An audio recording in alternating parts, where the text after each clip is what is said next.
En mars 2019, Bernay a été marqué par la fermeture de la maternité, un événement qui accentue davantage le phénomène de désert médical dans le département. Le syndicat Force ouvrière du centre hospitalier de Bernay en a fait l'un de ses grands combats et on en parle aujourd'hui avec Mélissa Virène, infirmière de métier et secrétaire adjointe au syndicat de Force ouvrière du centre hospitalier, et Philippe Chiret, secrétaire syndicat Force ouvrière du centre hospitalier également. Bonjour à tous les deux et bienvenue. Bonjour. Alors la maternité la plus proche de Bernay aujourd'hui, c'est à 30 km d'ici, à Lisieux ou à Évreux, ça dépend de la localisation. Il faut compter environ 30 minutes pour y aller dans ces maternités respectives, des minutes qui dans ces situations-là peuvent paraître parfois des heures. Histoire de mettre le contexte, pourquoi le service de maternité a-t-il fermé en 2019 ? Alors le service de maternité a fermé en 2019, il y a eu plusieurs arguments d'avancée par les autorités que nous avons toutes contre-argumentées et démontées. La vraie raison, elle est financière, puisque la maternité au sein d'un centre hospitalier, c'est elle qui oblige le fait qu'on ait un chirurgien, gynécologue et viscéral de garde. Une fois qu'on a enlevé une maternité, on peut faire de la chirurgie et de l'hospitalisation de jour et se permettre d'enlever les gardes de nuit de nos chirurgiens. Les futures mamans de Bernay, est-ce qu'elles sont inquiètes de tout ça ? Qu'est-ce qu'elles vous disent quand vous les rencontrez ? Qu'est-ce qu'elles vous disent ? Parce qu'il y en a parfois qui accouchent dans leur voiture, c'est un vrai problème, c'est assez fou. Qu'est-ce qu'elles vous disent en général, ces jeunes mamans, ces futures mamans ?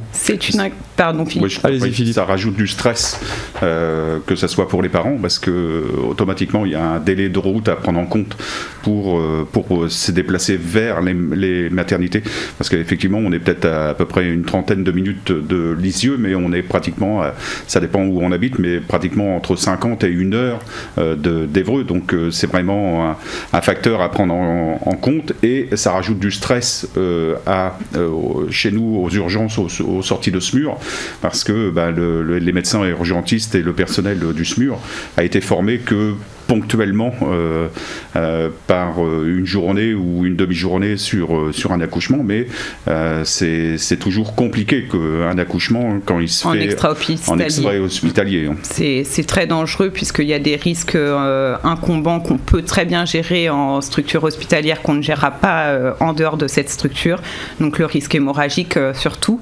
Il ne faut pas oublier que c'est une angoisse qui est portée par toute la famille. Il y a aussi le papa qui va prendre la route. Après, on dit 30 minutes quand on part de Bernay d'une. Donc, il y a toutes nos petites campagnes où le temps de route est bien sûr majoré. Si ce n'est pas un premier bébé, on a les autres enfants à déposer chez papy-mamie. Donc, c'est très pragmatique sur le papier, mais en vrai, ça l'est beaucoup moins et c'est très stressant pour les familles. Une organisation beaucoup trop compliquée en soi au vu de la situation qui se passe.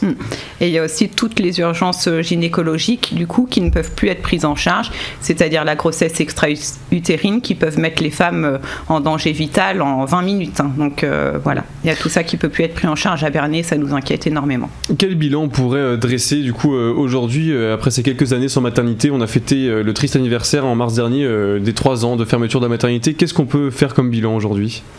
Le bilan est que la structure qui remplace la maternité, le centre gynécologique de proximité, fonctionne très très bien parce que les mamans sont attachées au centre hospitalier de Bernay, ont confiance en les professionnels qu'ils y trouvent. Donc les filles, les collègues ont déployé des moyens énormes pour pouvoir avoir un accompagnement, mais on est quand même amputé de la partie accouchement, quoi. Vous avez pu avoir des témoignages, des discussions avec des mamans qui ont dû faire justement ces 30 minutes, voire 50 minutes, 1 heure même parfois de route pour aller accoucher? J'en fais partie, puisque j'ai eu mon premier enfant à Bernay et ma deuxième à Lisieux. Le temps de route est très compliqué, c'est ressenti comme ça par toutes les mamans et les papas accompagnants. Et puis, du coup, arrivent des accidents, puisque c'est très difficile pour une femme de se dire là c'est le bon moment, il faut y aller. Donc des fois il y a des fausses alertes, c'est pas quelque chose de sûr donc il y a des accidents avec des accouchements extra-hospitaliers qui se majorent. On est passé cette année à 11 sorties SMUR sur des accouchements extra-hospitaliers. Alors avec un risque pour... Avant on était à 3 fois moins, quoi. Ouais. On comptait à peu près entre 3 et 4 sorties de SMUR pour des accouchements inopinés.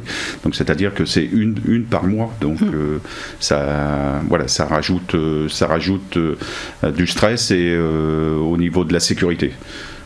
surtout au niveau de la sécurité, parce qu'accoucher dans un camion de pompiers ou, comme on dit, dans une voiture, c'est pas comme quand accoucher dans une maternité.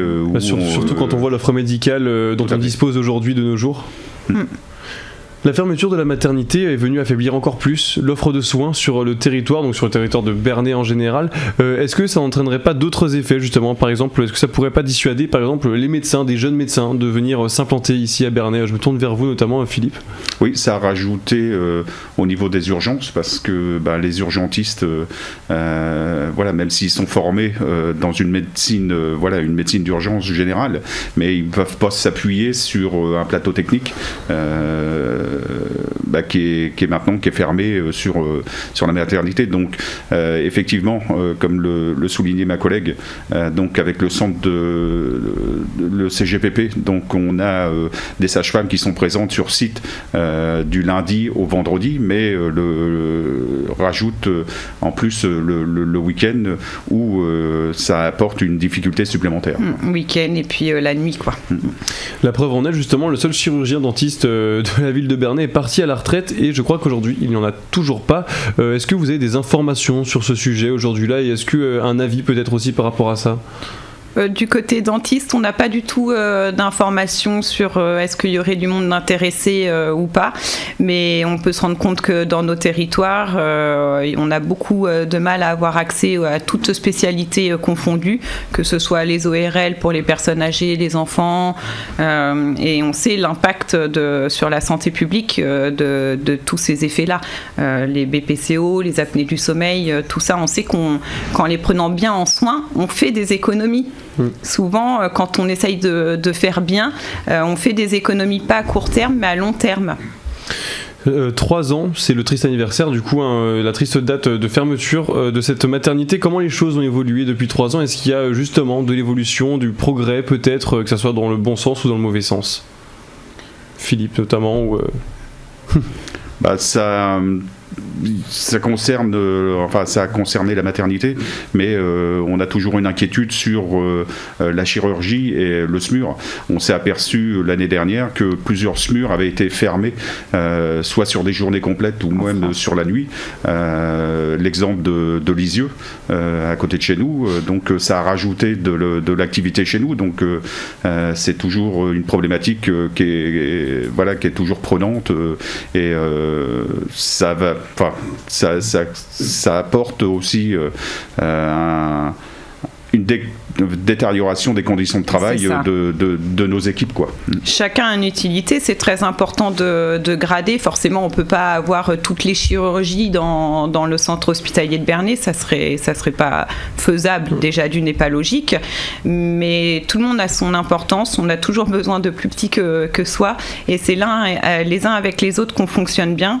Le maillage territorial est très important, puisque si nous, on ferme, il y a une répercussion sur les centres d'à côté qui vont être surchargés et qui prendront pas bien en soin.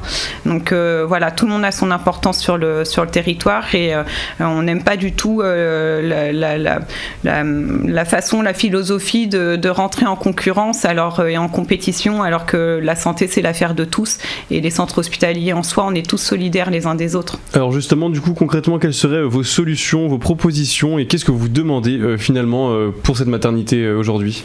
Alors pour la maternité, on demanderait clairement la réouverture. On pense que c'est urgent.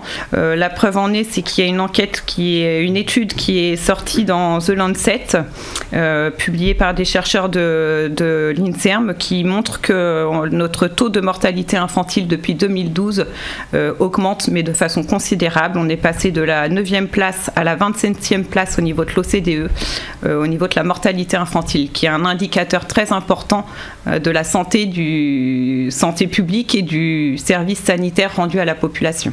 Il y a un problème, il nous faut des maternités de proximité. Comment faire justement est-ce qu'on peut vous aider notamment par rapport à ça? Est-ce que nos auditeurs peuvent faire quelque chose de leur côté pour vous aider, ou pour aider à cette réouverture? être toujours présent et vindicatif dans la défense des services publics qui fondent comme neige au soleil, parce qu'on a quand même perdu 17 000 lits depuis ce dernier mandat gouvernemental, dont 5 300 après la crise, après cette prise de conscience soi-disant flagrante. Donc voilà, on a besoin du soutien de toutes et tous. Soutien qui sera on espère au rendez-vous. Merci beaucoup à tous les deux d'être venus ici. On peut retrouver votre actualité sur votre page Facebook, un syndicat FOCH Bernay. Merci beaucoup à tous les deux et à très bientôt sur Sensation.